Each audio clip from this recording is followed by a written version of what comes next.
Noniin, joko me aloitellaan siis? Kai me aloitellaan.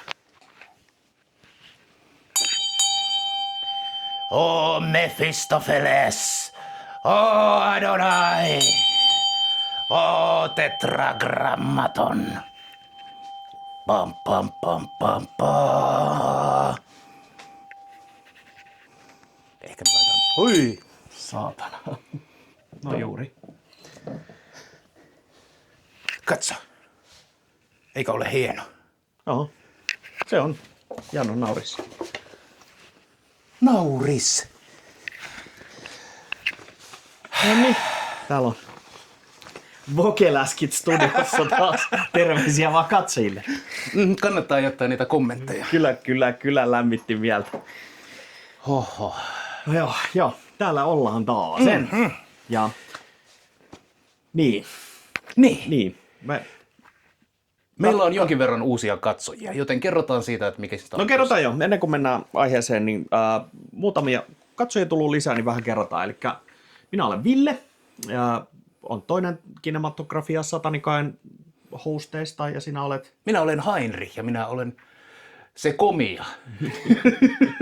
Ja me tosissaan tehdään videokontenttia elokuvista, jotka meitä kiinnostaa, jotka on nyt usein sattumoisin sivua jossain määrin saatanallisia tai satanistisia aiheita. Ja tämä on siis sivutuotanto Perkeleen temppelin videomateriaaleille, eli Suomen yksi satanistisen skenen toimijoista, Kyllä. joka nimissä jossain määrin toimitaan. Eli tervetuloa. Tosissaan meidän matsku on aika spoileripitoista, eli jos nyt ei leffoja ole aikaisemmin nähnyt, mistä me puhutaan, niin kannattaa ehkä katsoa ne ensin. Mutta muita varoituksia me emme anna, enkä ainakaan sisältövaroituksia, suostu taipumaan. Herttinen. Tänään on kuitenkin erityinen jakso, Ja minkä takia? koska minä olen saanut valita elokuvan. Ja kun tämmöinen harvinainen herkku saatiin, että sä et ole nähnyt tätä aikaisemmin, niin nyt on luvassa vuodelta 1994 tsekkiläistä taidesurrealismia. Lecce Faust. En tiedä, välittyyköhän se sinne kotistudioon, tämä innostuneisuuden määrä. Viimeksi oli aika hankala aihe, niin koska toinen ei ollut nähnyt ollenkaan, niin nyt otettiin toisinpäin. Katsotaan. Mutta tähän väliin, jos mä löydän tästä trailerin, niin se pyörii ruudulla suurin piirtein niin kuin nyt.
katso, kun minulla on nätti kahvimuki.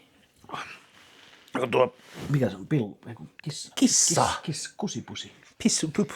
Pisupusi. Pillukei. Pilukei. Noniin. Hei, meillä on nahkaklabia läpsytetty, niin laitetaan nahkaklabi soimaan. Kyllä minä nahkaklappasin tuossa aikaisemmin. Kyllä. Mutta tosissaan Svankmajerin vuoden 1999 94. 94. Elokuvaklassikko Lecce Faust, joka on suomeksi vaan nimellä Faust. Joo, en tiedä onko suomennettu, käännetty englanniksi, vaan Faust. Kyllä mä luulen, että aikakauden huomioon ottaen niin varmaan on ihan Suomi-levityksen saanut. Voi olla. Kun on niin kuin kulttuuri-taideklassikko, niin Joo. varmaan jossain määrin. En ole onnistunut löytämään DVDtä enkä Blu-rayta, mutta internet mahdollistaa meille paljon sellaista, mitä aineellinen todellisuus Vahvasti ei. materiaalia, jota katsoo ehkä noin 4 ihmistä, niin sitä ei kannata välttämättä DVDllä julkaista. Mikä on niinku käsittämätöntä? Miksei kaikki katso tätä leffaa? Siis tämähän oli mestariteos. Mut aloitetaan sillä nyt, kun traileri on nähty, että sä kerrot meille, että mistä on kyse. Okei, mä aion myydä tämän sulle tämän leffan. No ei tarvitse, mä näin sen jo. Svankmajer. Myy yleisöllä. No niin, fuck. Pidätkö sä näitä mun muistiinpanoja? Sensuuri elin piiloon. Okei, Jan Svankmajer syntyi 1934 ja Tsekeissä. Hänen elämäänsä vaikutti. Silloisessa Tsekkoslovakiassa varmaan. Minä en tiedä, miten ne menee. Tsekkiä, Slovakia ja Neuvostoliitossa. Euroopan itäblokkia kyllä. Sitten saadaan loputon B-rolli siitä, kun yritetään lausua näiden tekijöiden nimiä. Jep. Svatopukluk. Jaromir Kallista. Se pelasi lätkää aikoinaan No joo. Penguinsissa mun mielestä.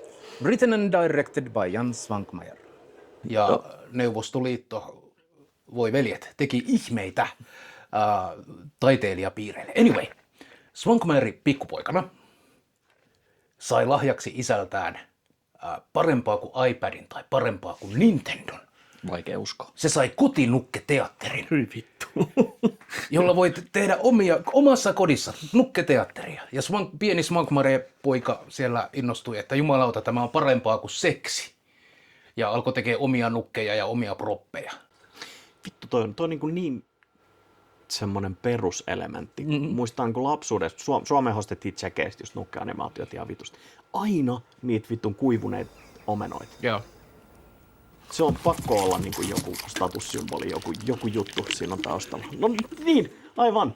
Maistuisiko sulle kuivatut omenat? Olen ihan itse kuivannut tätä elokuvaa varten. Ei furrelas, no ihan hyvin. Eikin. Tää on niin Hei, viimeksi kun jollekin on jotain omenaa tarjottu tässä maailmassa, niin pelkkää hyvää. pelkkää hyvää seuraa. Saatanan käärme. Ja tää on vaikuttanut sen niin kuin tuleviin töihin. Svankmajer siis on tehnyt taidetta, jos jonkin näköistä, lyhyt elokuvia, stop motion animaatiota, installaatioita, hurumykke. Monimediataiteilija varmaan nykytermi. Joo, mutta nukketeatteri.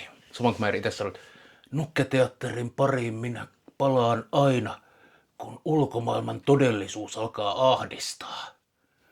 Ja Svankmajerille tämä ei ole pelkästään niin kuin nukketeatteria, vaan tämä on tapa ritualisoida maagisesti ja kertoa tarinaa. Joten, siis tämä on Svankmajerin toinen leffa. Ensimmäinen oli Liisa Ihmemaassa. Ootko nähnyt? Olen. Onko se mistään kotossa? Happosempi. Vitusti Tätä happosempi. happosempi. Joo, kyllä, ehdottomasti. Enemmän stop motion luurankoja ja liikkuvaa lihaa. Ja tämä oli itse asiassa aika kesy.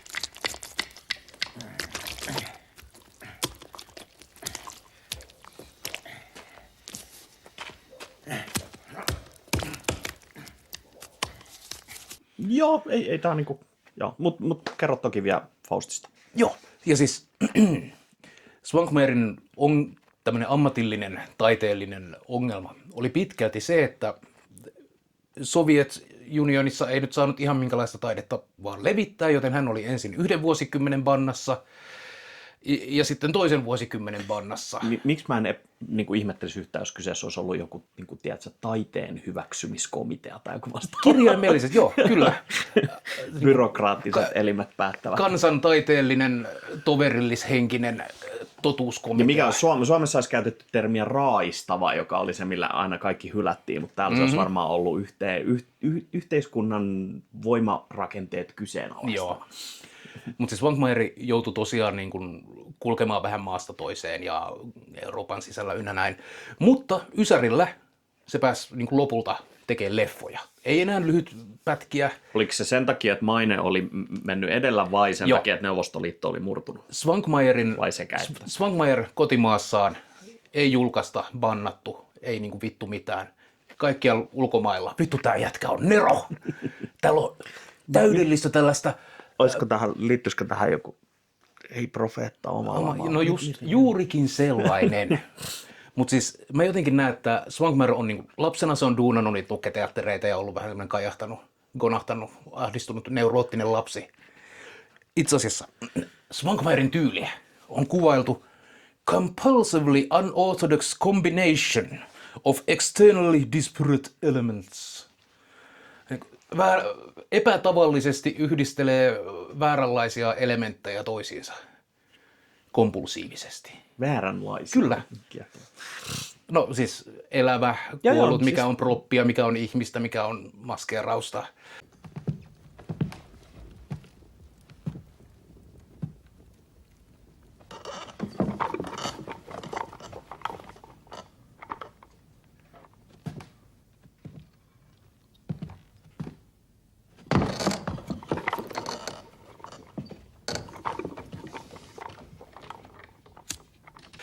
Joo, ja siis vääränlaisia voi viittata ihan siis teatteritaiteen traditioihin, niitähän ei saa. No, Kyllä. Eurooppalainen teatteritaide on jossain määrin paikalleen pölyyntynyttä, mutta sitten kun mennään vaikka japanilaiseen, niin sähän et saa tehdä kuin tiettyjä ilmeitä. Mutta siis tämä häröäijä, neuroottinen kundi, tulee armeijasta, en tiedä oliko sodassa, koittaa tehdä taidetta ja teatteria, sitten se bannataan ja sitten se koittaa toisaalla ja sitten se bannataan ja lopulta Ysärillä se pääsee tekemään leffoja ja sitten se tuo kaiken, mitä se osaa. Siinä on näyttämötekniikkaa, lavastusta, proppeja, stop motionia, nukkeja ja muutama repliikkikin. Joo, siis kirjaimellisesti muutama. Tämä on dialogilta aika raskas. Dialogia tässä, no on Paholaisen ja Faustuksen välillä ja Portugalin kuninkaan. Ja Portugalin kuninkaan. Mutta muutenhan tämä oli itse asiassa se, mitä tässä nyt puhutaan, niin on melkein monologia. Joo. On. Ja vuorosanat tulee aika lailla just Marlovin Faustista, mikä on kiehtovaa. Anyway, kun nämä yhdistetään silleen ja otetaan paikallinen tsekkiläinen näyttelijä, joka on kuolemaisillaan ja kuolee niin kuin filmit päättyy. Tiesikö hän ja kuvausryhmä vai vain hän? Kyllä ne taisi kaikki tietää. Syöpä että se oli, mikä? En minä vitun tiedä. Vanhuuteen kuollut. Se on vetänyt tupakkaa ja se oli varmaan tsekkiläisiä ruokia. Niin... melkein 35-vuotias. Ei, mutta siis, mikä sen nimi oli? Peter Čepek. Čepek. Charmantti mies. Čupakki ei polttaa. Kyllä. Čepekki. Siis se oli hyvin niin kuin sellainen kirveellä veistetyt kasvot, semmoinen niin kuin stoalainen, ja sitä ei niin kuin vakava mies. Joo, ja sitä ei auta yhtään tämä Svankmajerin kuvaustyyli, joka on silleen, otetaan kamera ja sitten otetaan lähikuva sun suusta, kun sä pureskelet ruokaa. Ja muutenkin ihanasti näitä niin kuin, ei-tavallisia elementtejä, stop motion animaatiota ruualla tai lihanpaloilla niin kuin muissa elokuvissa, mitä Svankmajer on tehnyt. Ja ihan vaan se niin kuin... Joo, siis tämähän toi monimedia niin kuin metodit näkyy tässä niin kuin silleen erilainen kuin usein. Et siinä missä usein niin kuin stop motion, otetaan nyt vaikka joku helvetin Robocop, niin siellä voi joku robotti olla, tai Tähtien sodat, se voi olla yksi hahmo stop motionia, mutta se usein leikataan niin, että se näkyy erillään muusta. Jep. Mutta tässä niin kuin kaikki tekniikat Blendattiin koko ajan. koko ajan keskenään, että siellä on tämän päähenkilön kasvoilla puhuva saatana, mutta se on toteutettu stop motionina. Joo, eikö ollut hieno? Ja samaan aikaan claymationina. Jep. Mephistopheles! Mephistopheles! Mephistopheles! Mephistopheles!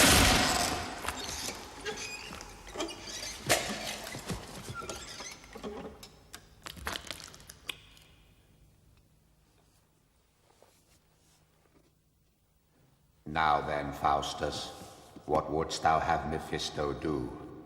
Ja se on kontrastissa, niin kuin, se niin kuin luo sen toiseuden tunteen. Eli se niin kuin täydellinen amalgaami niitä eri tekniikoita niin on. Aika poikkeuksellinen.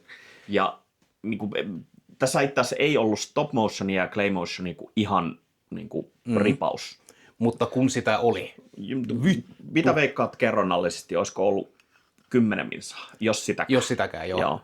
Et muutenhan pääosa efekteistä niin oli marionetti. Marionetteja nimenomaan. Valtavia puisia marionettinukkeja. Paitsi silloin, kun ne oli vaan feikattu, että ne oli oikeasti pieniä. Niin, ja koska niitä oli samoja versioita eri kokoisia, jotkut oli ihmisen kokoisia. Ja... Joo, ja siis sit siinä on marionettinukkeja, joita animoidaan stop motionilla, joka on taas niinku ratkaisu monella tavalla erikoinen. Kyllä.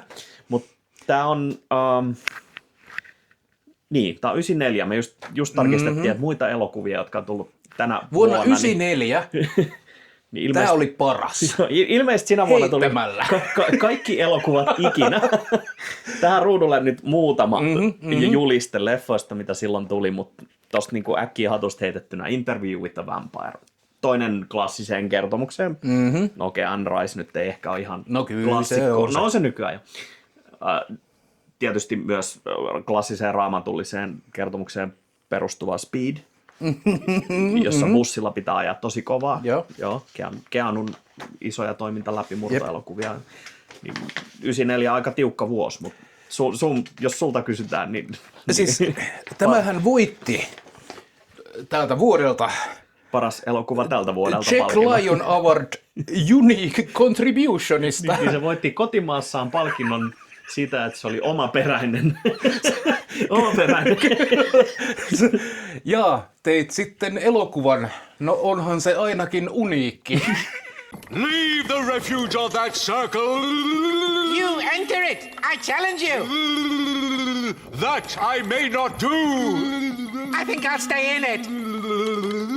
Step outside it for a single minute and I'll turn you to a smoking cinder! This devil isn't very bright to tell me that, so I'll sit tight. Kiva, kun osallistuit. Tule toistekin, mutta Kyllä. älä ihan heti. Mutta siis jälleen kerran niin kun kaiken maailman taidehippien ja teatterimuksujen ja rakastama, arvostama. Mutta jostain syystä häviää niin kuin jollekin Jurassic Parkille, joka tuli 95. 93. Vuotta ennen, joo. Toki tässä suorassa lineaarisessa käyrässä näkyy efektien kehitys, että Jurassic Park näyttää ihan amatöörikamalta. No niin näyttää, joo. Mutta tämä niinku, tämähän loi maailman sisäänsä, joka toimi niin kuin jollain unenomaisella sisäisellä logiikallaan. Ja miljööt vaihtu, mutta pysyi kuitenkin hyvin rajattuna. Satuitko tsekkaa, että minkälainen budjetti täällä oli? Tämä oli jonkun rahoituksen saanut. Se oli Ranska-brittirahoitus ainakin niin alkutekstien perusteella. Jossain. Kino International. Sitä kansainvälinen elokuva. Nyt oikeasti ajattelin, että tämä on kotimainen. Luin rahoituksen ja siinä oli luku ja joitain rahayksiköitä. Jaa. Ne ei jäänyt mieleen. Varmaan, siis jos pitäisi veikata, niin parilla millillä. Mutta se ei niinku, kun lavasteet oli teatterilavasteita, Kyllä. jonka on tarkoitus näyttää teatterilavasteelta, niin sitä ei kyseenalaista samalla tavalla kuin, että jos siinä yritettäisiin vaikka naamioida studio-olosuhteita metsäksi. Kyllä. Sudet tulevat elokuvassa, esimerkiksi nämä sisästudio-metsäkuvaukset, jotka on niinku ihan puhdasta fantasiaa, mutta aivan niinku heti bongattavissa. Niin tässä sitä ei, niinku, sillä ei ole merkitystä, koska se on... Mutta se, mikä tosissaan puitteiden, lavasteiden vähyydessä hävitään, niin kuin sanoit, niin se unenomainen maailma, mikä luodaan, niin tässä koko tämän keston aikana ei missään vaiheessa ei kyseenalaista niin kuin mitään. Se vaan soljuu eteenpäin ja kaikki tuntuu sen maailman sisäisessä loogisuudessa niin järkevältä. Ja sehän tässä on, niin kuin, leffahan alkaa, se niin kuin ekat 15 minuuttia on se, että jätkä tulee duunista himaan ja nousee metrosta ja hakee postin ja jotkut äijät jakaa flaikkuja ja naapurin rouva kantaa muksua ja nukkea, bonk! Joo, ja se oli jostain syystä stop motionia. Se oli tämmönen pieni teaseri. En tiedä miksi. Siis,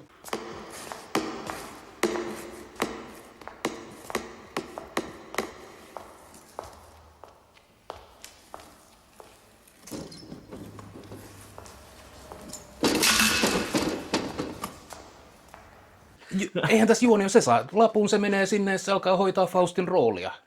Miksi? Joo. No asiat vaan menee. Koska se söi sitä vitun omituista tsekkiläistä ruokaa, mitä siinä pöydällä oli.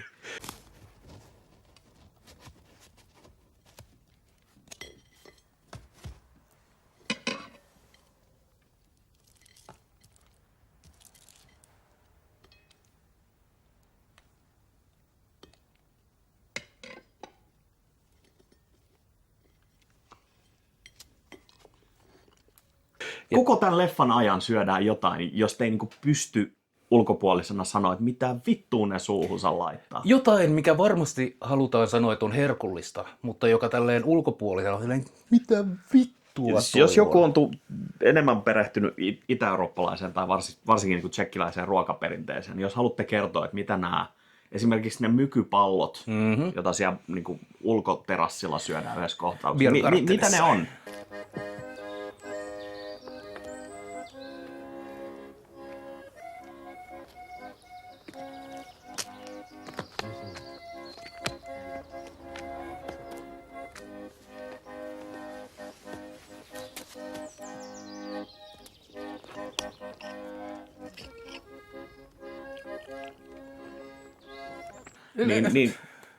Nyt kommentteihin. Vokeläskit haluaa maistaa. Tai ei, mä tiedä. Mitään, mitä tuossa syötiin, niin ei kyllä näytetty niin, että sitä haluaisi maistaa. Pois lukien ehkä se olut näytti ihan oluelta, että yllättäen tsekkiläiset haldas sen. Miten se viini? No, pöydästä. Viini. Ei, mutta siis tää oli niin kuin, tässä tullaan niin kuin aika normaaleista miljöistä. Ja sitten se jätetään taakse. Astutaan siihen niin kuin unenomaiseen, maagiseen realismiin. Mutta mikä tämä tarina on? Tämä tarina on Faust. Tämä on Faust. Ja se on sidottu tällaiseksi niin kuin ikuiseksi loopiksi. Ehkä Faust on tosi vanha ja se on niin kuin tarina-arkkityyppi jo itsessään. Eli siis tarina, jossa hahmo myy sielunsa saatanalle. Let me tell you what. Mä summaan sen yksinkertaisimmillaan. Kaikki tietää sen. Siinä joku myy jostain syystä, tekee huonon diilin pahan tahon kanssa ja joutuu lopulta maksamaan lunnaa. Se on niinku se. Se on niinku huomattavasti ennen kuin mikään Faust-versio on kirjattu mihinkään muotoon, niin se on ollut tarinana olemassa aivan varmasti. Kyllä. Koska se on se yksinkertaisin moraalitarina, mitä maailmassa varmaan on. Joo. Mutta tämä on nyt, mikä Faust? Mihin tämä pohjaa? Tämä perustuu Marlowin Faustiin. Kuka on Marlowe? Se, joka kirjoitti Faustin. Ihan vaan, se on taiteilijanimi, yksi nimi Marlowe. Hänen etunimensä oli Christopher Marlowe, Joo. eli 1564-1593. Hän oli aikansa raivoateisti. Okei. Varmaan helppo elämä näinä vuosina. Joo, kyllä. Mutta siis... Sehän ei enää keskiaikaa ole, että siinä alkaa. Ei. Joo. No se on renessanssin puolella. Kyllä, Joo. alkaa olla. Ja silloin se nyt on melkein muodikas. siis silloinhan kerättiin tämä niin kuin Faust Urfaustista. Eli meillä on ollut Faust-tarinoita, josta on jäänyt. Tiedetään, että tämä tarina on ollut. Sitten tulee printing press ja sitten alkaa tulee ensimmäistä. Ja sitten oli Christopher Marlowe oli siinä niin kuin Suomalaistaan Kalevala on koostettu samalla lailla, että useammasta tarinasta koostettu. Myöhemmin tuli sitten Goethe, saksalainen, joka kirjoitti sitten Faustin 1800-luvulla. Se on varmaan se kuuluisin. Eli se on se, mistä Marvelin Ghost Rider suoraan lainaa muun muassa ihan kaikki elementtinsä. Tämä on niinku yksi meidän formaatin sellaisista kipukohdista. Mä laitan baskerin päähän ja koitan olla silleen, että hei, nyt heittäydytään taiteelle. Ja sitten tulee tää jätkä. Ja on silleen, että hei, tää muistuttaa mua siitä sit Ghost Tiedät, Riderista. että se on seuraava leffa, mikä on vittu. katsottu. Oletko nähnyt sitä ikinä? Olen. Mäkin valitettavasti. Jep. Siinä on sentään Nick Cage. Siinä on sentään Nick Cage, joka voi aloittaa meidän... Ei ole meidän seuraavalle. Varmasti joskus käsitellään se, mutta ei seuraavaksi. Mä luulen, että Nick Cavea tullaan näkemään. Nick Cavea. Mitä? Nicolas Cage. Nick Cave on muusikko. Mutta ne näyttää ihan samalta. Nyt on piirun verran. ehkä eri mieltä. Mutta. No anyway. Joo. Mutta joo, se Gotenfaust on siis varmasti se on se tunnettu. stabiloitu homma. Ja siinähän ideana on, että meillä on tämmöinen akateemisesti orientoitunut äijä, joka on opiskellut kaikki, mitä nyt ihmisen kannattaa opiskella. Medicine I have explored as well as philosophy I have explored as well as medicine and law. To add to these, regrettably, my studies in theology. Joo. Se on siis, se on semmoinen akateeminen nörtti. Onko Marlowen ja Goethen versiossa molemmissa tämä sama, että se on se tieto, mitä vastaan myydään? No joo, kyllä. Joo, okay.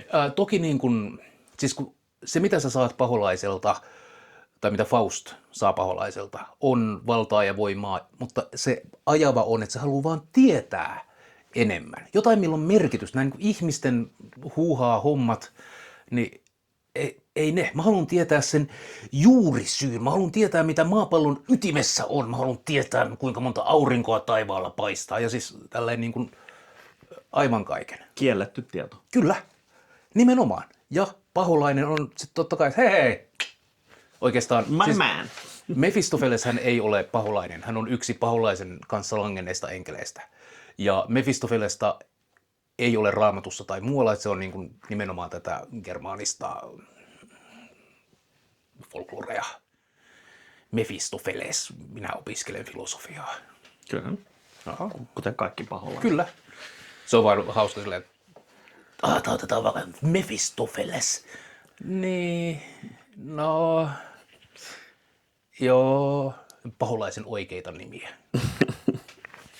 Mutta siis, niin, oppinut akateeminen jäärä tietää kaiken, mitä tarvii, haluaa tietää vielä enemmän ja on valmis tekemään niin kuin kutsuu alkemian ja high magicin rituaaleilla paholaisen paikalle.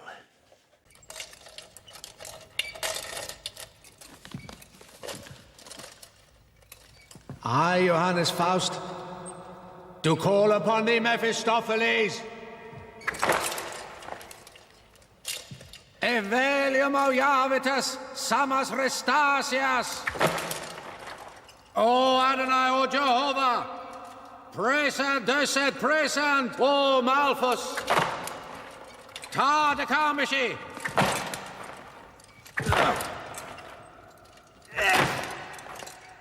Deja vivenda mera Saturni.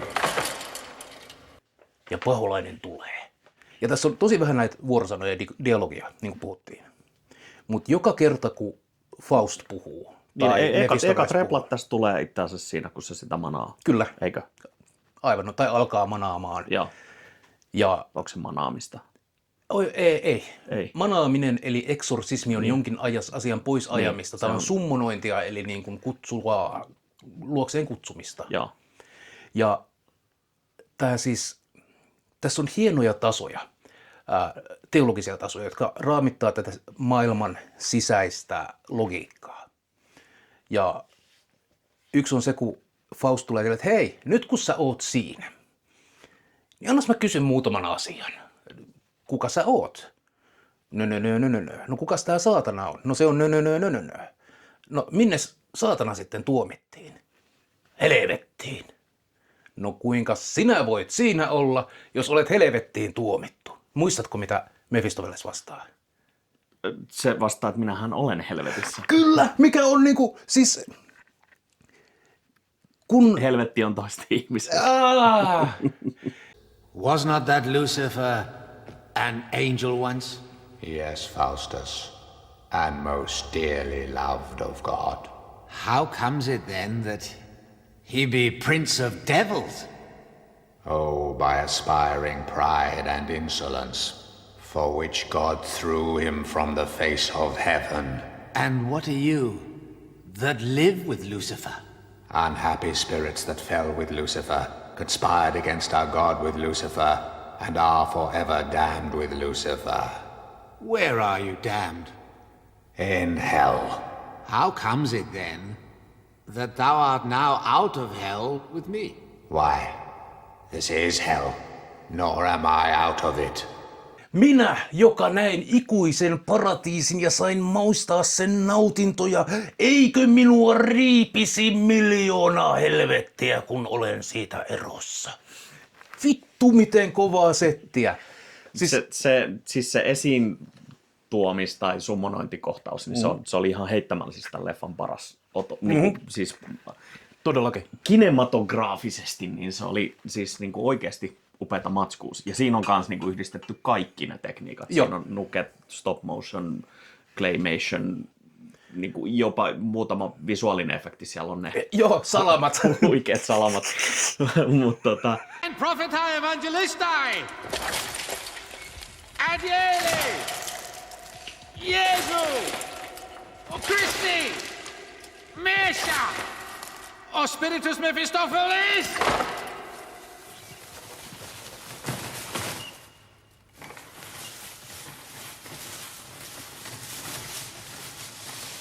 Adonai!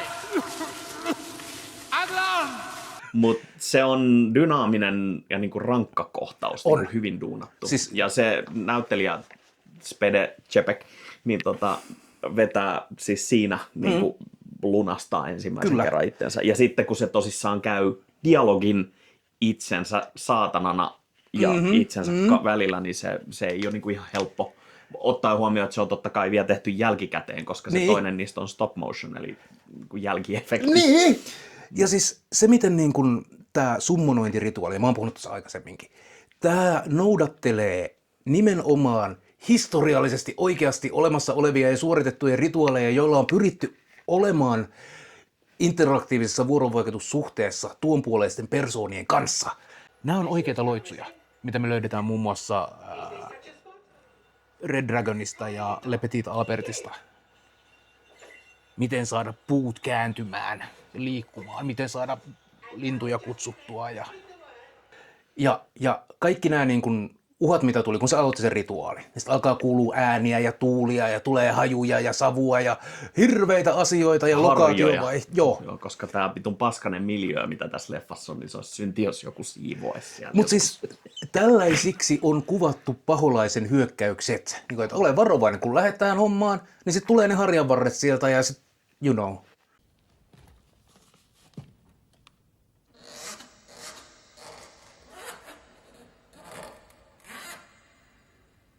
Olen aikoinaan harrastanut muutaman vuoden jousiammuntaa. Ja voin sanoa, että ihmiset, jotka harrastaa varsijousia, Ne on omanlaisensa. on aivan omanlaisensa jengi. No, ne on semmosia, että niinku vittu joka kerta kun näkee, niin kouluhierojat tulee mieleen.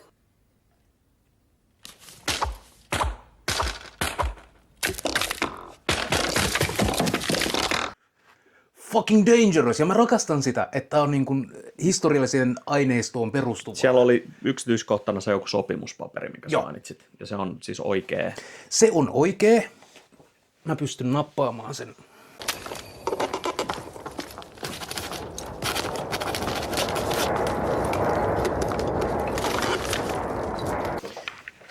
Otetaan täältä tämä Jules Micheletin Satanism and Witchcraft-kirja, joka on yksi romantiikan ajan paholaiskuvaan suuresti vaikuttanut.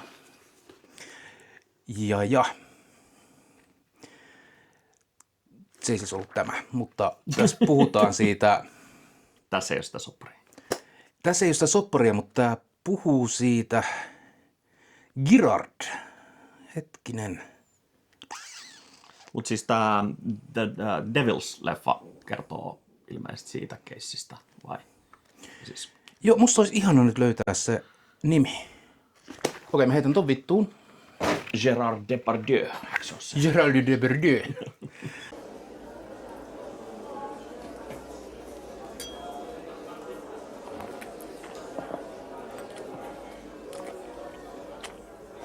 Niin, eli Tämä siis... sopimus, joka näkyi leffassa, Joo. oli kopio Urbain Grandierin väitetysti tekemästä. Kardinaali Richelieu. Kyllä. Siis Urban Grandier, vittu kela mikä kyllä. nimi. Ja siis Urban Grandier oli tämmönen joku vitun pappisäijä, jota syytettiin siitä, että se oli saattanut nunnia raskaaksi ja muuta sellaista, as you do, joten sitä syytettiin saatanan palvonnasta ja noita keinoista, koska miten muuten se olisi vietellyt niitä nunnia, come on. Pelkät viikset ei riitä sellaiseen. Täh? Joten, Nyt ja sä siis, kerrot. Urbain Grandier siis pidätetään, hänen kämppänsä etsitään, hänen poliittiset vihamiehensä menee pöytälaatikolla ja sille, hei, kato, mitä helvettiä, tämä on sopimus paholaisen kanssa. Ei vaan paholaisen, vaan 7 saatanan kanssa allekirjoitettu. Ja siis tässä asiakirjassa on Luciferin ja Leviattanin ja muiden. Mä laitan tähän ruudulle vielä sen kopsun siitä. Mutta Kyllä. Ja siis se on aivan sama, mitä ne tossa käyttää. Joo. Ja tämmönen vitun ihana detaili. By the way, jos te olette joskus syytettynä ja sit tuo inkvisiittori silleen, että hei, tässä on tää sun sopimus saatanan kanssa, niin sit sä oot kuses. Yleisestihan se on myös se, että siis teet diilin saatanan kanssa, niin sä jätät sen siihen sun kirjoituspöydälle. Joo. Siihen paikkaan, mistä varmasti ensimmäisenä vihamiehesi sitä etsivät. Itse asiassa tämä ei ole niin kaukana todellisuudesta, koska meillä on jäänyt historiallisia todisteita pyrkimyksistä päästä paholaisen kanssa sopimukseen. Ja ne on just ollut tällaisia kirjeitä, jotka on, hyvä herra paholainen, minä, Paul Grandier, oispa mulla metrinen kyrpä ja kyppirööki. About. Ja sitten se on jätetty, hyvän tahdon eleenä jätän nämä 3 kolikkoa tähän. Ja sitten se on jätetty siihen ja odotettu, että saatana tulee hakemaan sen. Sitten se on jossain vaiheessa kolikoineen kadonnut ja se on ihme itsessään. Jännä poliisi hallussa, kyttä juttu. Jep. Mutta siis näin on for real toimittu. Koska yritystä on pitänyt olla. No anyway. No sanotaan näin, että siinä vaiheessa kun kirjoittelet kirjeitä saatanalle, niin ei ehkä puhuta penaalin terävimmistä kynistä muutenkaan. No, jotkut kirjoittaa kirjeitä joulupukille. Pukki kuin pukki, Pukki on jumalauta joka jouluaatto telkkarissa, saatana, kuuma linja. Niin, vastaa siellä, niin, on puhunut henkilökohtaisesti. Hyvä. Väitätkö, että en ole puhunut? Mihin uskon? Haluatko istua pukin polvelle? Saat sellaisen kovan paketin. Kyllä. Minä en ole mitään muuta toivonut kuin villapaitaa viimeiset 10 vuotta. No joo. Mutta siis tämä tarinahan elää. Mephistopheles on vaan yksi demoni, jonka pitää käydä välillä helvetissä paholaisella hyväksymästä. Hei, tuolla on kuolevainen, joka haluaisi hengaa meidän kanssa, halutaanko me hengaa sen kanssa. Sopii, mutta pitää kirjoittaa asiakirja, koska totta kai pitää kirjoittaa sopimusasiakirja. Omalla verellä, tietenkin. Tämä oli se yleinen uskomus. Ja silloin aina koittaa, siis tässä tulee pariin kertaan enkeli ja enkelijoukko silleen, että Faust, Joo, ja siis älä tee pahasti. Joo, siis tässähän se enkeli oli niinku ihan vittu perseestä. Siis se oli niinku ihan täysin niinku mitään sanomaton väsykkä. Kyllä. Faustus, Faustus, repent, and merciful God in heaven will forgive thee. Kun sitten taas nämä eri pirut oli semmoisia. Ne tuli saman tien. Joo, aina siis liekit tulee.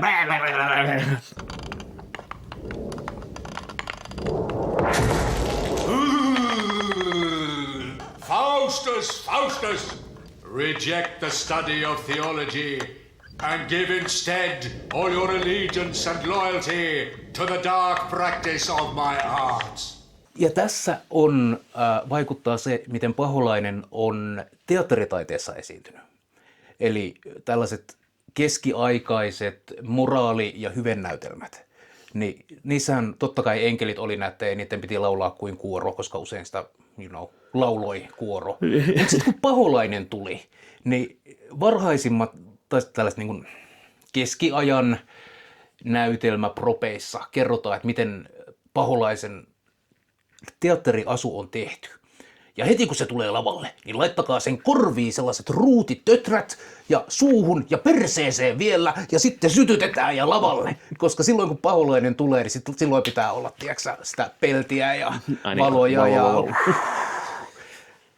Brilliant. Kelaa, miten niin kuin tämmöinen vaan vuosisatojen läpi tulee nämä samat, Svankmajer on jumala. Onko sun mitään käryä siitä, että onko Svankmajer itse tehnyt noi puunuket?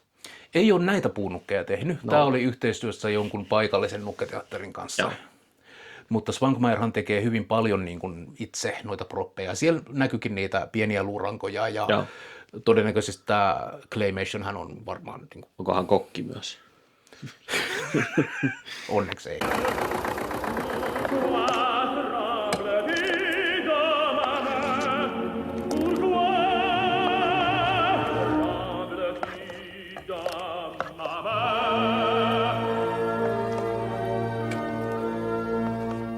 Joo, no siis ne Claymationit nyt on varmasti hänen käsialaa, koska se on yksinäinen duuni. Mutta mutta joo, ei mä mietin vaan, että olisiko se ollut vai onko ne jotain ihan historiallisia nukkeja, joita on käytetty. Varmasti jotain sellaisia. Näytti niin vitun kulahtaneelta, että varmaan Joo. ihan siis painajaismatskuu. Välittömästi tuli fläsäreitä, legendaarista histamiini-marionetti. Hyi, kamala. Klip, klop, hevoset on pop. Ui, saatana, takaraivos heti, nyki jotain. Altistuitko skidinä ikinä histamiinihevoselle? Hyi saatana. Joo, no mutta siis vittu marionettinuket. Joo. Ylen tuolla studiollahan on histamiini semmoisessa vitun lasikuvussa. Ja se on edelleen aiheuttaa semmoiset kylmän väristykset. Mutta kun paholainen lopulta saapuu tälle Faustille, että okei, sä saat kaiken tiedon ja Faust on silleen, että all right, alas kertoo ja juo sitä tsekkiläistä olutta siinä totta kai samalla.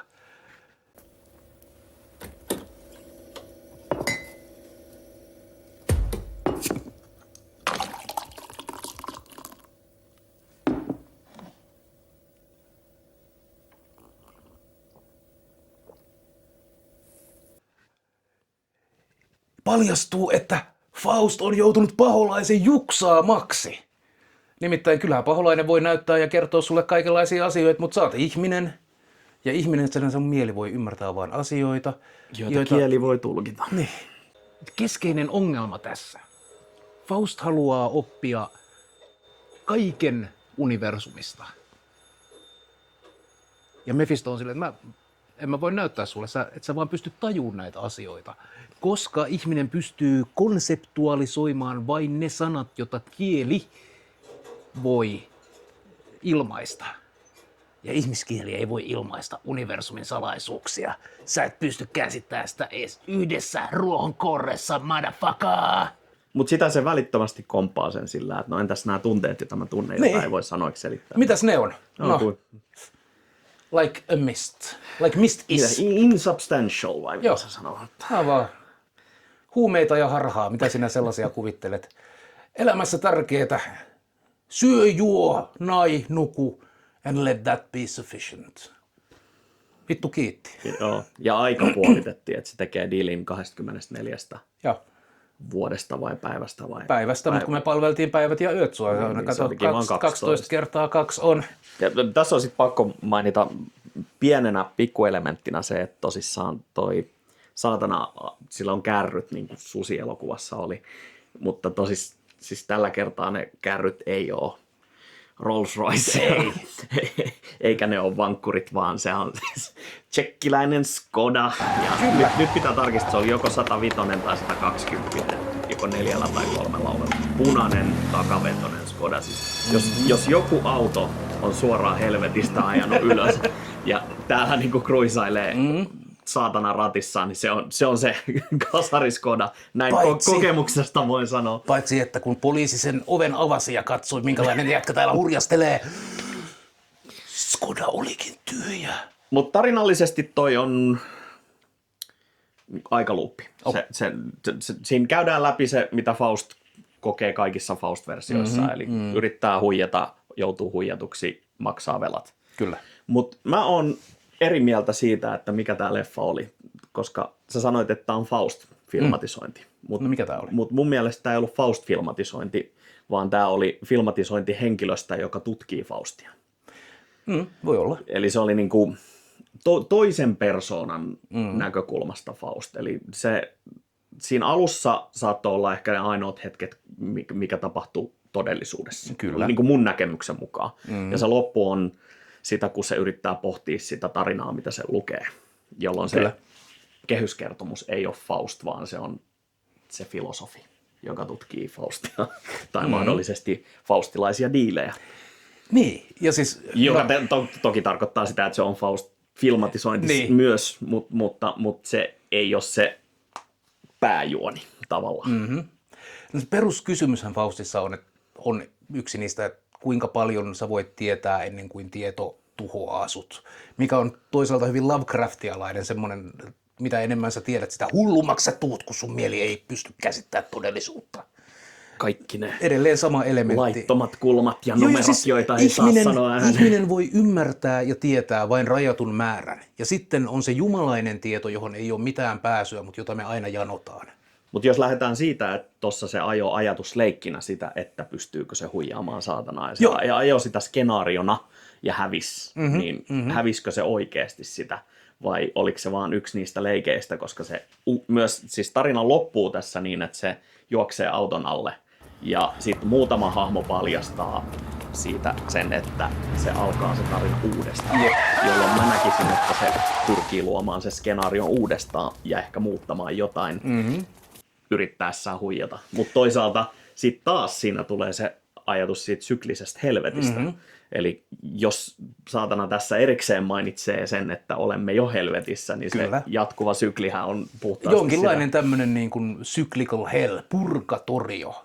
Ja ehkä niin kuin, jos me ajatellaan jotain jungilaisia onko arkkityyppejä. kiirastuli ja helvettiä ei ole sama asia? Eri asia. Kiirastuli on, Mut purgatorio, kiirastuli on paavillista taikauskoa. joo, mutta eikö purgatorio ole kiirastuli? On, Joo, yes.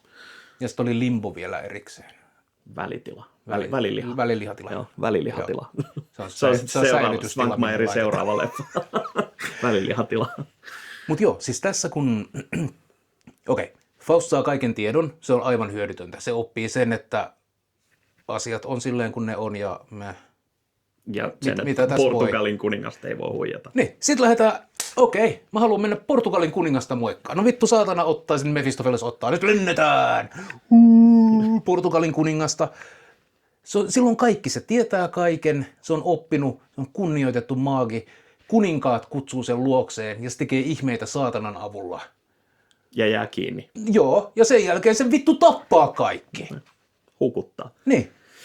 Ja siis tämä on se määrä, mitä paholaisella on uskottu olevan vaikutusvaltaa.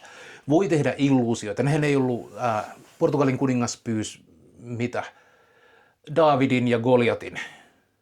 Joo, alussa nähdä David ja Goliath shown. Kyllä. Se halusi siis nähdä actioni. Kyllä. Ja sitten Faust on silleen, että okei, Mephistopheles. Ja sitten Mephistopheles ja muut pirut pitää niitä. Taikoo sen shown sinne, koska se on saatana. Niin Se ei ole onkin täydellinen.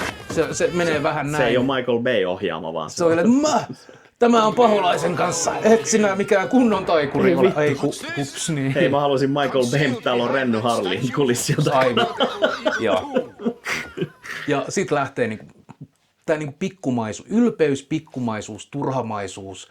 Siellä on ehkä ollut se niinku halu ja tiedonjano alussa, mutta nyt se on sitä, että se on sille kuningas vittuil, mä hukutan koko kuningaskunnan. Mua kiehtoo toi spesifinen Portugalin kuningas. Onko se siinä Marlon-versiossa, onko tämä osio? Minä en muista, minä en tiedä. Siis mietin, että mikä helvetin jotain takia se olisi kuningasta mun mielestä meni liehittelee tai oli tällaisessa niinku royal-seurassa. Tässä myös näkyy meikän suosikkidrinkki.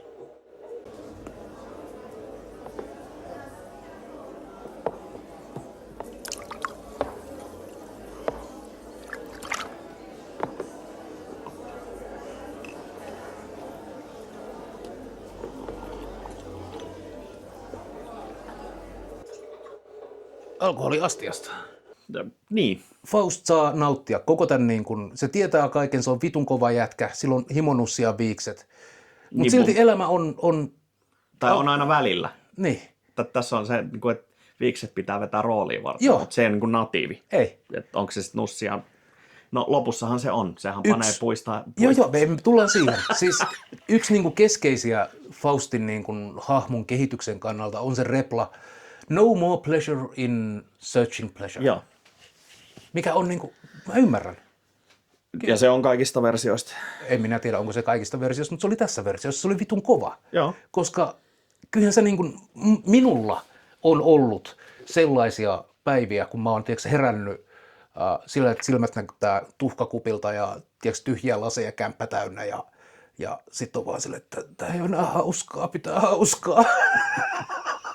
ja samanlainen, niin kuin, tiedätkö, tämä nyt on tällaista turhaa, tyhjää, merkityksetöntä aistinautintoa. Faust ei ole saanut edelleenkään sitä, mitä se oikeasti halusi, se vaan voi prassailla ja fuck it, päättää, että hei, Jumala on... Se on nautintoa, mutta ei tyydytystä. Kova. Nautintoa, mutta ei tyydytystä. Tämmöinen Edgaamista. Gooning ja Edging, joo. Taas me ollaan tässä. Anyway, kun Faust lähtee tekemään parannusta, niin siis sehän on tämmöinen autenttinen, että ei mä poltan kaikki mun kirjat, mä hylkään magian, minä teen parannuksen ja uskon Jeesukseen. Joo, ja siis niin kuin kirjan polttaminenhan ei tarkoita sitä, että se polttaa kirjastonsa, vaan siis se tarkoittaa sitä, että se hylkää tiedon nimenomaan. Kyllä. Tämä, mitä mä oon tehnyt, on ollut virhe, mä oon ollut ylimielinen ja paholainen on huijannut mua, mutta Jumala on ikuisesti armahtava ja näin. When I behold the heavens, then I repent. And curse thee, wicked Mephistopheles, because thou hast deprived me of those joys. Thinkest thou heaven is such a glorious thing? I tell thee it is not half as fair as thou or any man that breathes.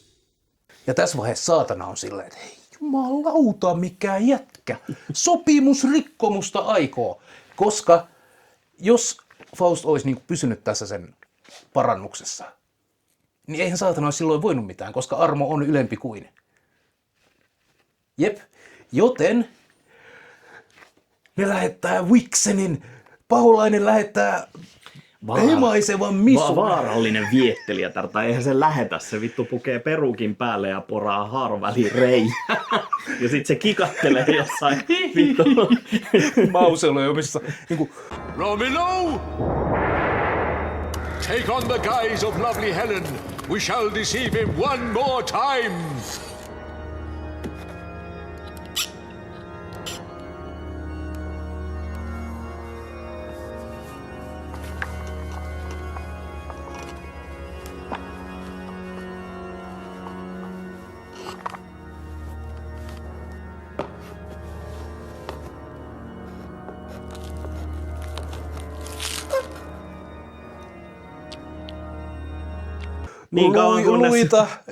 Niin kauan, kunnes Faust ei voi enää itselleen mitään ja se panee sitä puupillua. Amora vincit omnia.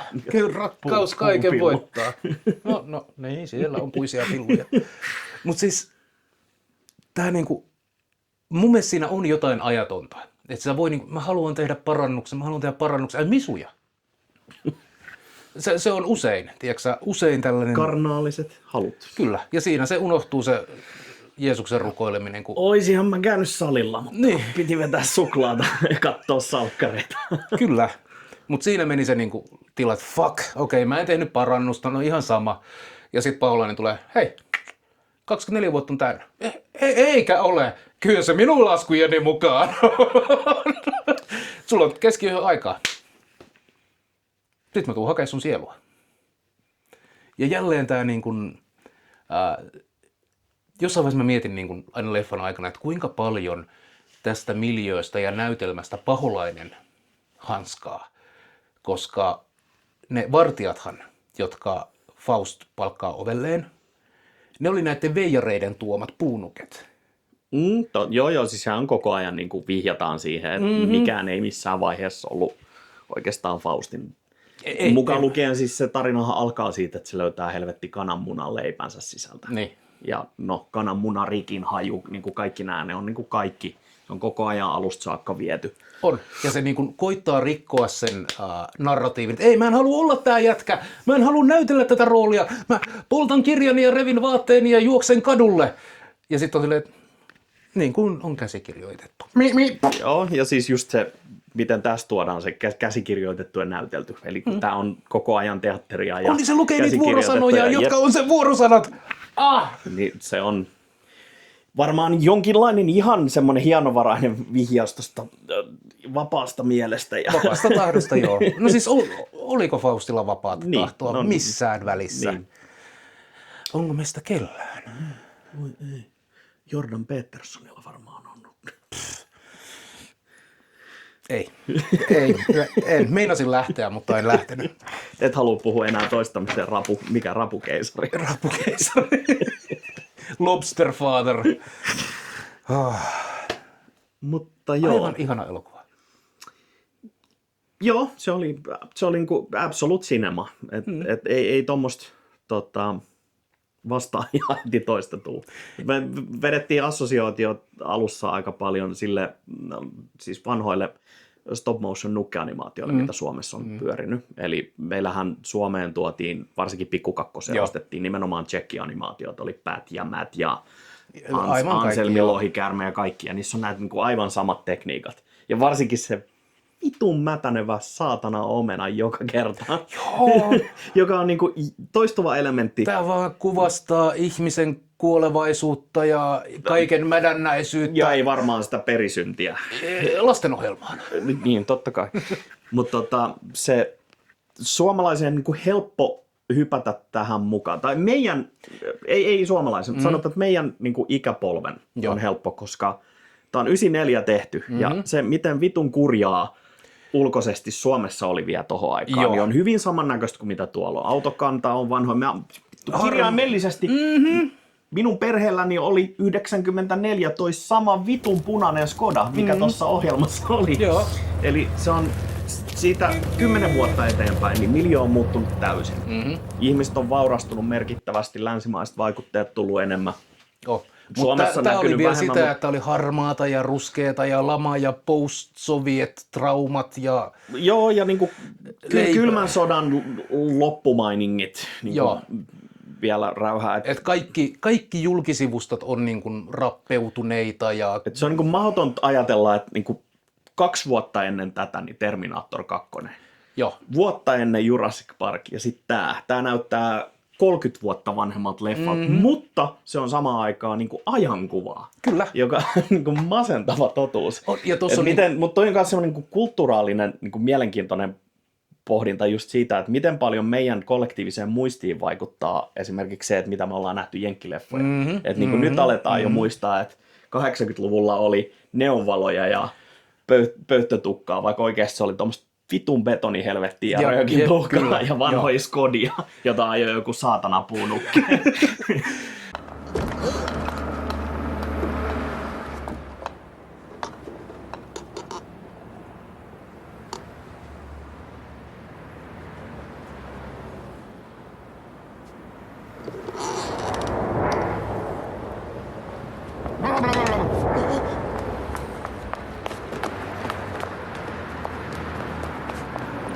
Mutta toi oli, niin kuin mä en ollut nähnyt mutta siinä oli jotain tosi kotosaa niin sen takia. Se kuvasto...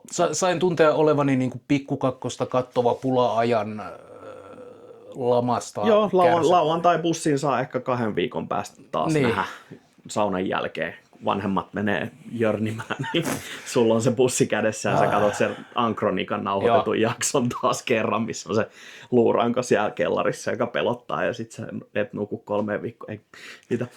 Mutta tässä oli jännä, mä jäin pohtimaan leffan ajaksi, tai moneen kohtaan pohdin sitä, että tää oli tosissaan niin kuin nopeasti katsottuna näytti, että tää on TV-elokuva, koska kuvasuhde luulin, että se on 4:3, mutta se oli 1:37 suhde yhteen, joka on siis vanha Hollywood-standardi. Eli 20, 30, 40, 50-luvullakin vielä kuvattiin, jos on niin kuin pystysuuntainen. Ja me sun kanssa sitä pohdittiin, niin että... kännykällä? Ei niin pystysuuntainen. Okay. Lähes täysin 4. 4:3 ei ole ihan, toi on itse asiassa enemmän vielä kiinni 4 kuin vanha telkkariformaatti. Mutta ei ole laaja kuva. Ja jätin pohtia sitä, että onko siihen vaikuttanut siihen, että toi kuvasuhde on valittu, niin se, että se on brittitelevision rahoittama, jolloin se on helpompi näyttää televisiossa, vai onko se ollut syynä just esimerkiksi se niiden efektien toteuttaminen, jolloin niitä ei tarvitse laajaa skopeen tai jokin vastaavaa. En tiedä, mutta se kans loi semmoisen fiiliksen, että toi on niinku aika-aukko. Joo, ja mä en tiedä, mitkä siellä niinku on ollut, miksi teknisesti on päädytty tähän formaattiin. Mutta vittu, että se toimii, jos me ajatellaan, että tässä pyritään niinku simuloimaan nukketeatteria. Joo, no Et siis se on nehän kans. Nukketeatterin aukosta tuijotetaan, koska kaikki muu pitää peittää, ettei kulissit näy. Ihan siis voinut olla konkreettisesti kyse siitäkin, että Tsekeissä on ollut kameroita käytössä, joissa on tuo apertuuriaukko sitä luokkaa, että ei ole vaihtoehtoja ollut. Mutta siis senhän tunnistaa taideelokuvaksi, kun televisiossa on vaan ne niin mustat palkit. Ja sitten tulee vähän sellaista, tiiäks, gradea siihen. Ja... Enoni aikoinaan kuvasi ensimmäisen widescreen VHS:n ja se oli sitten siinä oikeassa kuvasuhteessa, jolloin jää ne valtavat surupalkit. Niin se kiroili sitä pitkään ja sanoi palauttaneensa sen kauppaan ja ilmoittanut myyjälle, että on se vittu, kun se on saatana, kun olisi Normandiassa tuijotellut rannalle sieltä ikkunoista. Oi. Mutta tekniikan osalta tässä leffassa 99% ambienssista tulee äänistä. Joo. Ja siis tässä ja niitä on koko ajan. Niin Foley-artisti, eli sillä on suomenkielinenkin termi, mutta siis tämä äänitehosten mies, joka vaan tekee elokuvaan ne äänet. Mm-hmm. Tässä on kyllä Foley-artistilla ollut niinku hommaa. Millä artistilla? Foley-artisti on se, joka jälkiäänityksenä tekee kaikki ääniefektit. Joo, kaikkihan on. Joo, siis tää on todennäköisesti täysin mykkänä äänitetty, niin. Mutta se niinku miten taktiilit Enkudubit on paremmat tsekkiäänet. Joo, no siis nopealla katselmuksella voi hyvinkin pitää paikkansa. Niin on ollut ihan niinku ylityöllistetty todennäköisesti. Siis aloitetaan sillä, että hei, tässä olisi tämä kana, ääniä, sitten huonekalut liikkuu näin, ja sitten tulee ukkosta, ja sitten jonkinlainen semmoinen theremir. Joo, ja siis noi on niinku, siis ne ääniefektit on asia erikseen, mutta se, miten luodaan se ambienssi. Kyllä. Niinku tilan tunne siitä, miten kengät kuulostaa lattialla. Niinku hyvin tämmöisiä, mitä ei hirveästi, silloin kun se on tehty hyvin, niin sä et kiinnitä siihen huomiota ollenkaan. Ja sitten kun se on tehty näin hyvin, niin sä rupeat oikeasti pohtimaan sitä, että vittu, että tuossa on joku 50 päällekkäistä soundia niin kuin koko ajan. Ja se on niin kuin tehty aivan järjettömän tehokkaasti. Ja se niin kuin tukee sitä työtä myös siinä, että koska se ääni on aina saumaton myös leikkausten välillä, niin sä et kyseenalaista sitä, että se yhtäkkiä muuttuu näytellystä kuvasta stop motioniin ja takas claymationiin ja takas, koska se ääni kantaa sen niin kuin se pysyy siinä vakiona taustalla. Mut, no helvetti, nyt mä unohdin, mikä mun piti sanoa. Musiikkiahan tässä ei hirveästi ollut, paitsi Bachia välillä soitettiin. Joo, mä just mietin, että ei mun jäänyt niinku yhtään kohtausta mieleen, jos se musiikki olisi niinku jäänyt mieleen. Ei, ja se oli nimenomaan aina, kun näyteltiin, niin sitten siinä vaiheessa... Teatterissa, joo. Niinku tausta mölynä lähinnä. Mutta sitä ei korostettu, että se jatkuva vitun puunukkeen joo, niin ei vaan se klap, se hevoset histamiini klap, niin se niinku melkein toimi rytminä. Joo, mutta se äänimaailma oli niinku 99%, sitten se vika prosentti Swankmajerin kaikesta muusta. Ja sitten siellä joku näyttelijäkin oli ehkä mukana. Niin se... Hauska. Siis tästähän tämä on kuvattu ilman ääniä, jotta on voitu dubata. Käytännössä kaikki elokuvat tehdään. Mutta... Eli äänet tulee jälkituotettuna. Ja tsekki, eli ne originaaliäänet, ne on huonompilaatuiset sovitukset, niin kuin sen huulisynkattu kuin englanninkieliseksi. Joo, se oli jännä. Me katsottiin tosissaan tuo englanninkielinen versio ja ne huulisynkat meni ihan yksi yhteen käytännössä. Puunuket oli silleen ja ne puhui tosi hyvin. Ja se on sinänsä jännää, koska noihän nyt oli iso osa monologeista oli sitaatteja suoraan Faustista. Kyllä. Jolloin, ja kuvaruudussa näyttelijän naama. Niin, jolloin ne vähän väkisinkin on jouduttu niin kuin nauhoittamaan käytännössä sitä ajatellen. Välillä oli rytmitys outoa. Et siinä ei aina ymmärtä. Siinä oli just tämä, että as mistis. Mikä vitun mistis? Ai mist is. No niin. Mutta tämän tyyppisiä on niin kuin muutamia, mutta siinä on niin kuin vaan pakko olla. Ja siinä on menty immersion, niinku, valittu immersio sujuvuuden sijaan, mikä on suomalaiseen duppaukseen niinku, vähän niinku eri. Et Suomessa yleensä dupataan niin, että se ajatus tulee läpi ensin ja huulisynkkä sitten. Jep. Mutta ei tässä, niinku, jos mä en tietäisi, että ei ole tarkoitettu englanninkieliseksi, niin en varmaan olisi ikinä ajatellutkaan. Joo. Yksi kohtaus oli siinä lavalla, missä se synkka ei ollut ihan kohdallaan. Ja silloin se näytti niin kuin feikiltä. Mutta sen oli ehkä tarkoituskin. Oliko se kun se alkoi laulaa? Joo. Niin silloin kun se ääni tuli sieltä Niin. stereosta, niin totta kai silloinhan se teki huulisynkkaa ja ei sen tarvinnutkaan näyttää. Mutta ei ollut ihan sillä Digimon-tasolla. Oi ei! Garurumon, keisarin nyrkki. Joo. Hauska tarina tästä. Minä näin tämän ensimmäisen kerran 2000-luvun alkupuolella. Sä oot ollut silloin... About 18-20, niillä kujilla. Ja mä katsoin tämän, kun mä olin alkanut dekonstruoimaan kristillistä uskoani. Eli luopioitunut ja ruvennut harjoittamaan ateismia. Herra Jumala. Ja tästä on tullut niin kuin mulle semmoinen, mihin mä hyvällä mielellä palaan, koska ai vittu, tämä elokuva auttoi mua näkemään sen absurdiuden, mitä niin kuin on esimerkiksi demonien tai helvetin pelkäämisessä. Se oli ihan vitun pelottavaa. Kun miettii, että hei, minä olen masturboinut ja Jeesus on saanut syytä itkeä, nyt sieluni on turmeltunut ja saatanan oma. Ja sitten mä ajattelin, että sieltä tulee No mä oon itse enemmän tai vähemmän aina saanut ei-uskonnollisen kasvatuksen. Mä oon käynyt kirkon kerron, jossa peloteltiin saatanalla, mutta koska se ei kuulunut mun kasvatukseen, niin se aina tuntuu absurdilta. Mutta sä oot kasvanut peläten saatanaa ihan konkreettisesti. Joo, kyllä. Ja Se on henkilökohtaisella tasolla kiehtovaa, koska se tuntuu niin absurdilta, koska ja mulle se on aina ollut just nämä Joo, ei, mutta kato, mulle oli hyvin eri. populaarikulttuurin saatana on se, minkä minä tunnen. Mä taas tunnen sen, mikä oli 90-2000-luvun seurakunnissa jäämistöä Satanic Panicista, saatanan paniikista, Joo. jolloin saatana oli se, joka ohjaa näitä huume- ja rikollis-nuorisokultteja, jotka hoitaa ihmisuhrauksia ja... Siis Riku Rinteen saatana. Kyllä, Riku Rinteen saatana. Terveisiä taas Rikulle sinne. Vanha veikko. Ja sehän on niin kuin paljon pelottavampi tämmöinen jonkinlainen niin kuin todellinen hirvittävä henkiolento. Mutta sitten kun sä otat sen ja katsot, se on puunukke, joka sanoo ihan vitun pelottavaa. Ja tää on niin kuin auttanut mua käsittelemään paitsi mun omia uskonnollisia traumoja, niin myös ruokkinut mun loputonta tiedon janoa okkultismin pariin.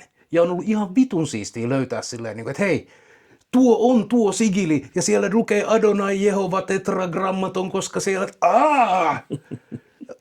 Ihana leffa. Ja kun mä itse teen rituaaleja, tällaisia, tai niin kuin rekonstruoittuja seremonioita, joissa on saatanan palvonnallisia elkeitä. Meditaatioriittejä.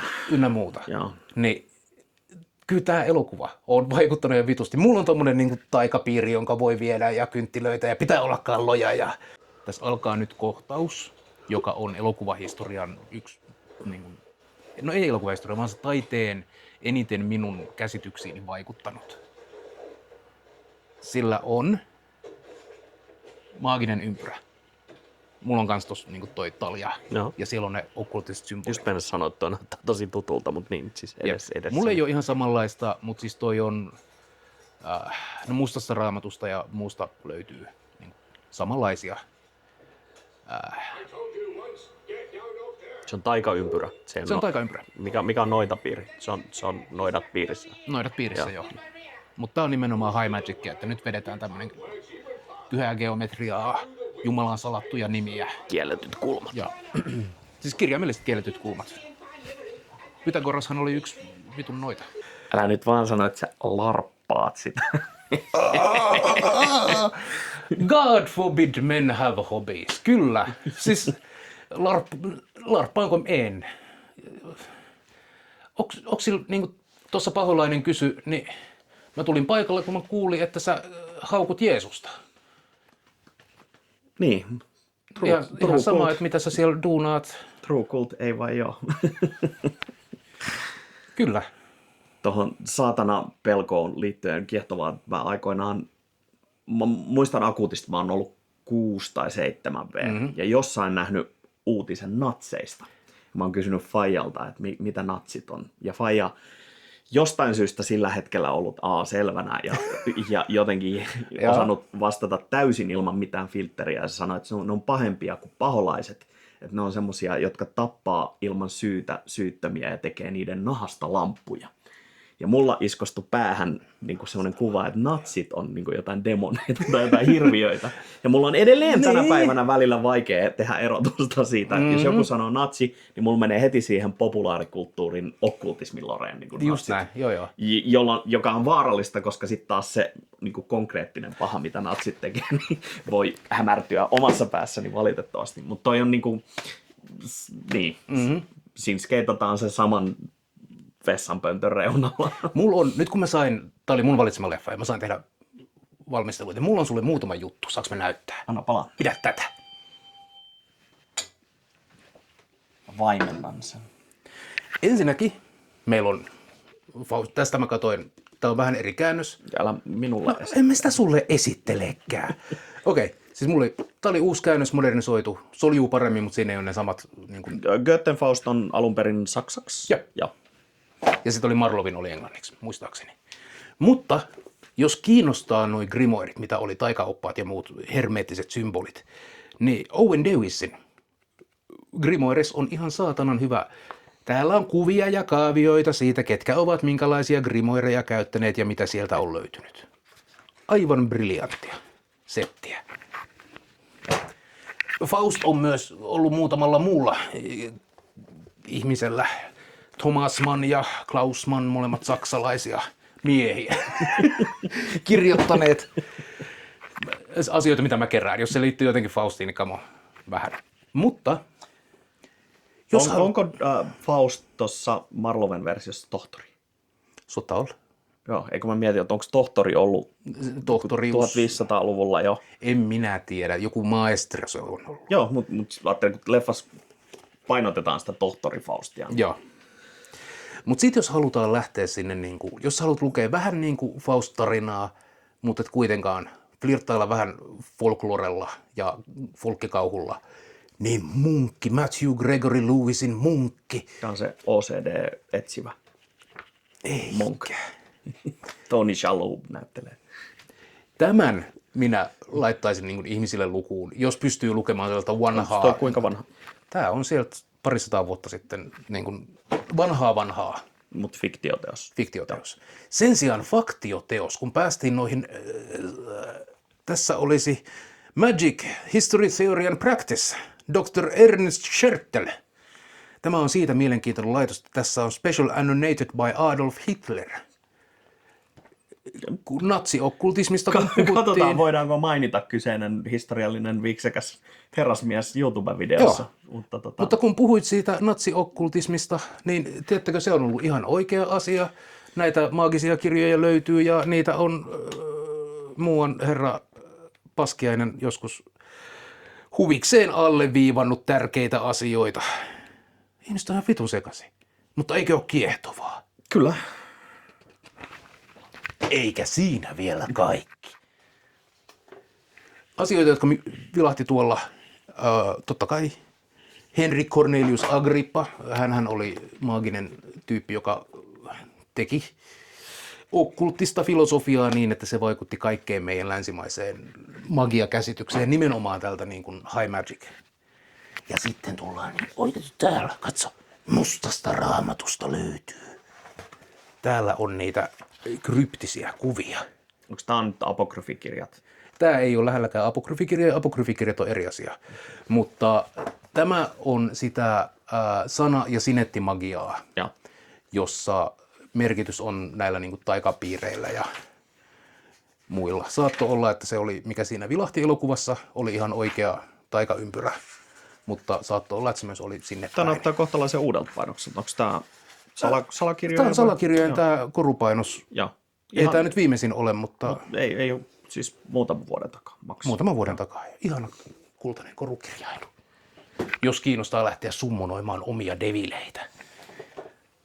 Mutta sitten meillä on, tiedätkö, jos kiinnostaa, niin Oxford Illustrated History of Witchcraft and Magic on semmoinen perusteos, johon minä aina kaikki noituudesta kiinnostuneet ohjaan. Täälläkin on kuvia. Olisi vähän isompi, niin sen saisi nätisti siihen kahvipöydälle.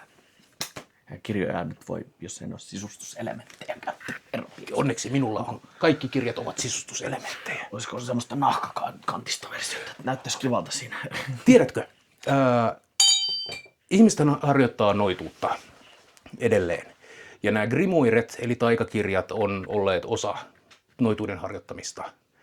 Ja sellainen pitää jokaisella olla. Ja se pitää tehdä itse. Haluatko nähdä minun oman grimoireni? Alder leaves and rotting onions, these will rid her of her bunions. Stinging nettles, caraway to smooth her wrinkled skin away. Lastly, burdock root gives grace to her secret place. Probatum estum. There's so much in here that I'll sit on it. And what my poor brain cannot comprehend might well go in the other end. Musta kirja. Sen tunnistaa siitä, että se on punainen. Ja tänne minä olen kätkenyt vuosien varrelta loitsuja ja rituaaleja. Eli jos lapsesi nurkista alkaa löytymään tällaisia teoksia, niin tiedätte, että hän on hyvällä tiellä. Vasemman käden tiellä. Vasemman käden polulla. Hitto se osaa nyt spellit, jolla karkottaa ja kutsua. Tän takia sä et anna sun puhelinnumeroa kenellekään vitun daijulle. No joo. No joo. Mutta mitä pidit elokuvasta? Pidin. Vähän semmoinen ristiriitainen fiilis siitä, että oliko toi leffa. Mä en ehkä... Toi oli semmoinen, niin se oli elokuva, joo, se oli elokuvan formaatissa olevaa liikkuvaa kuvaa, mutta mä sanoisin, että toi oli enemmän näyttämötaidetta ja niin kuin yleisemmin semmoinen niin kuin monimediallinen taideteos. Tossa ei varsinaisesti ollut narratiivia, jota kaikki ei tietäisi jo ennalta, mutta se tulkittiin vinkkelistä, joka oli aika poikkeuslaatuinen. Eli toi niin kuin kokemus, ei ehkä elokuva. Joo, mä sanoisin, että... Narratiivinen elokuva ei, mutta niin kuin, siis hyvä taide on, se herättää kysymyksiä ja tuntemuksia, ja toi ehdottomasti teki sitä. En mä lähtisi suosittelemaan jollekin, joka haluaa katsoa hyvän leffan, mutta sillä, joka haluaa kokea jotain mielenkiintoista, niin ehdottomasti lähtisin.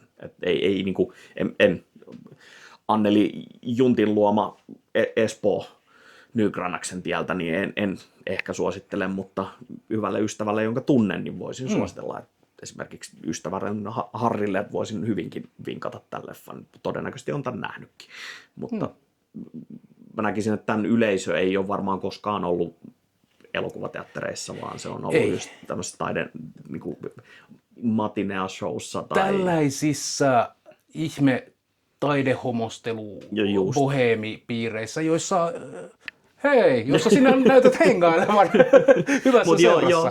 Siis tämä on se, mikä otetaan, tieksä, minkä mä oon monesti ottanut, on bileet. Jengi alkaa olla silleen, että pitäisi joko kotiin lähteä tai aloittaa niinku uuteen nousuun. Ja sitten mä oon silleen, että hei, ootteko tämän leffan nähnyt? Mä käyn hakemaan vähän absinttia, niin katsotaan tää. Ja se on, tää on bängeri, tää on aina se, mikä niinku pelastaa illan. Vähän erilaiset bileet vissiin meillä kailla. Ollaan useasti ollut samoissa bileissä. No sä oot ehkä ollut se, joka on siinä vaiheessa todennut, jaha. Herr Hiljander siellä kaivaa DVD-hyllyä. Voi vittu. ei varmaan muuten lähde Carpenterin Halloween pyörimään tälläkään kerralla. Joo, mutta siis musta on ihana kutsua ihmisiä ja sanoa niille, että hei, me katsotaan nyt leffaa. Ja sitten mä näytän niille leffaa, ja sitten me puhutaan leffaa. Ja sitten ei enää puhu sulle ikinä. Sitten lähtee silleen, että Henri, mä en tiedä, mitä tuntuu. Mä luulen, että mä tarvitsen vähän aikaa ja etäisyyttä. Mutta tää on just sellainen leffa. Se, mihin sä kutsut sun niin kun ihmiset, sun bossen. Ja oot silleen, että hei, mussa on tällainen outo, erikoinen, perverssi piirre, jonka mä haluaisin jakaa teidän kanssa. Elokuvan muodossa. Elokuvan muodossa.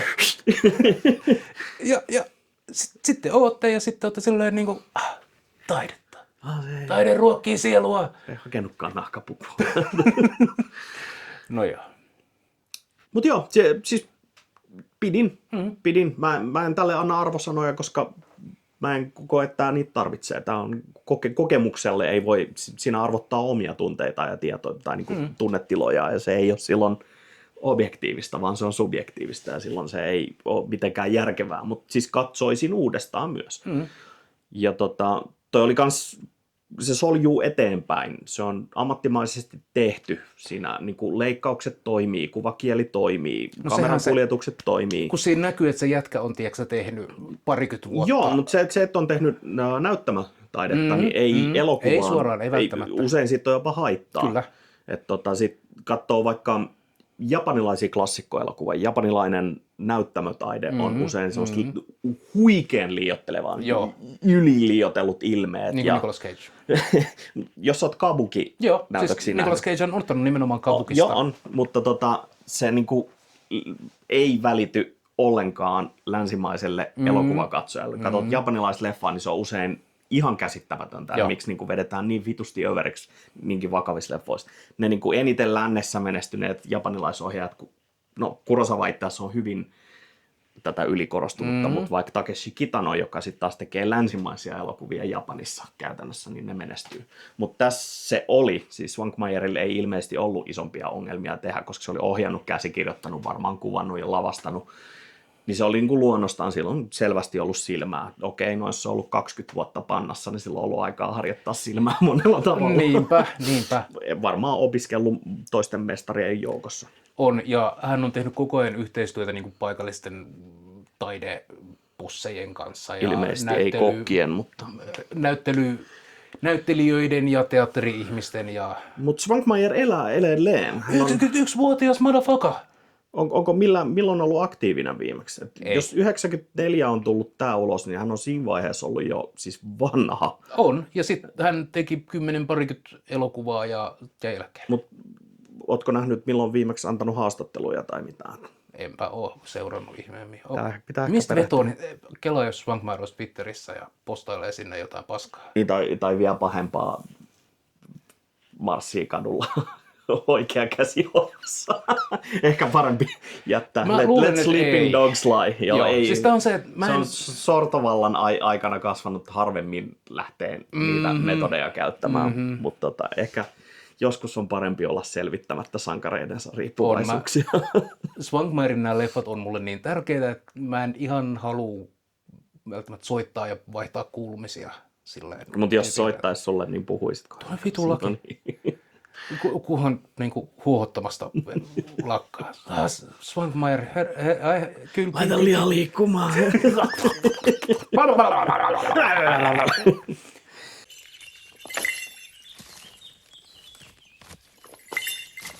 And now it just remains to speak the word to catch the bird.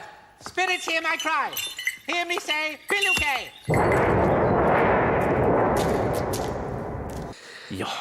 Joo. Sellainen oli leffa tällä kerralla. Täydellinen. Ei. Edellinen elokuva oli lähin täydellisyyttä, mitä mä tiedän, mutta... Mikä meillä on seuraava elokuva? No mä mietin. Meillä on muutama vaihtoehto, mutta se voi olla, että se on yhden kauhuelokuvasarjan 3. osa. Tai sitten se saattaa olla Nick Cage ajamassa kovaa. Rätkällä. Ei vaan autolla. Oho. 3-ulotteisena. Oh my days. Vitu, se ajaa vihasena. 3D. No en mä tiedä. Nämä on ne vaihtoehdot, jompikumpi näistä kahdesta. Mä luulen, että me ollaan nyt katsottu niin perkeleen vakavia pätkiä, että seuraava saa luva olla jotain vitu tyhmää ja kevyttä.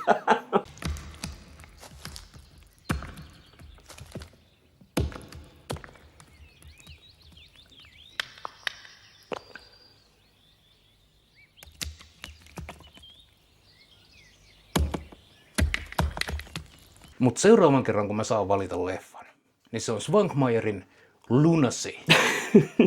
Madness. Sitten kun me palataan taas näihin taiteellisiin sfääreihin, niin lisää Svankmajeria. Taisi jää kun nastaa alla. Nahkaklappi. No niin, nahkaklappi tuli siinä. Sanotaan hei. Moi moi. Ai, tulit just sopivasti. Ei, Ibon ei muuten käynyt ollenkaan. Ei käynyt ollenkaan. Ai, cameo jäi. No niin.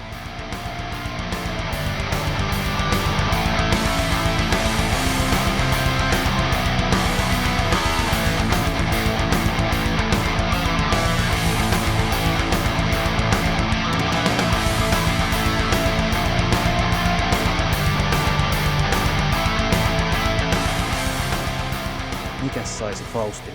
No Pillu Kei. Pillu Kei! Päältä päälykeisi itse asiassa. Siinähän se tuli. Antaa vähän karvaa sinne. Kelpaa muillekin kuin katolisille. Puuporalla ja suu.